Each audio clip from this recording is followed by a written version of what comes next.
So let's take a look at our exponent table so far. Now first off, I'm hoping you remember from previous years the idea of exponents, that if you have some number, let's call it n, which by the way, if you remember, we call it the base number, to the power of x.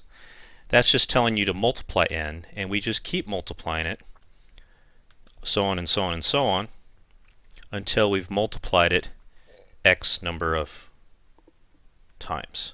So for example, 2 to the 4th power is really just telling us to multiply the 2 times itself 4 times, which of course would be 16. So your chart hopefully looks something like this. 2 to the 4th power, 16, 2 to the 3rd power, 2 times 2 times 2, 8, 4, and 2. And I'm going to stop here for a moment, not going to hit this yellow row yet. Same thing with all the rest of these. If I were to do some of these here, 5 to the 4th power, it turns out to be 625. 5 to the 3rd, 125, 25, and then 5. And then the tens, this would turn out to be 10,000, 1,000, 100, and 10. Now, one of the slides asks you to see if you can find a pattern. Establish a pattern so we can figure out what the entries should be for these in the yellow row. Well, there are different patterns to find, but I'm hoping probably the one that comes up the most that you probably saw was if you look down each column, that all we're doing here, like for this problem here, is to get from 16 to 8, we're just taking away one of those powers of 2. In other words, we're just dividing by 2. 16 divided by 2 is 8.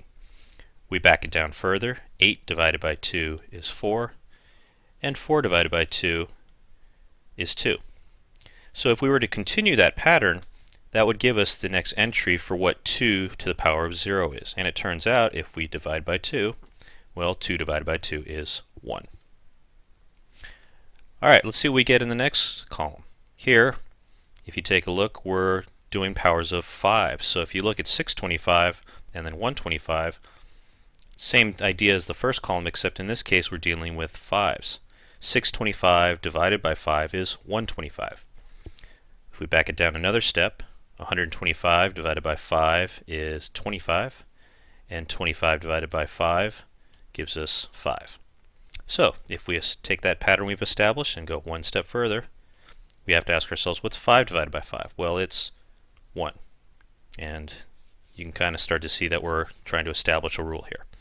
So let's take a look at this last one, multiplying powers of 10. So each time we drop back down our column, 10,000 divided by 10 is 1,000, divided by 10 is 100, divided by 10 is 10, and then if we take it one step further, 10 divided by 10 is 1.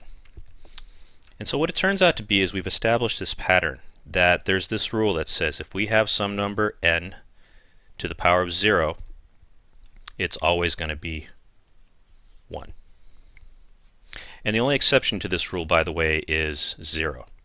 0 doesn't follow this same pattern as other numbers do, so if you were given 0 to the 0 power, that's the only one that's going to actually be 0. But for everything else, anytime you take some number to the power of 0, it's 1.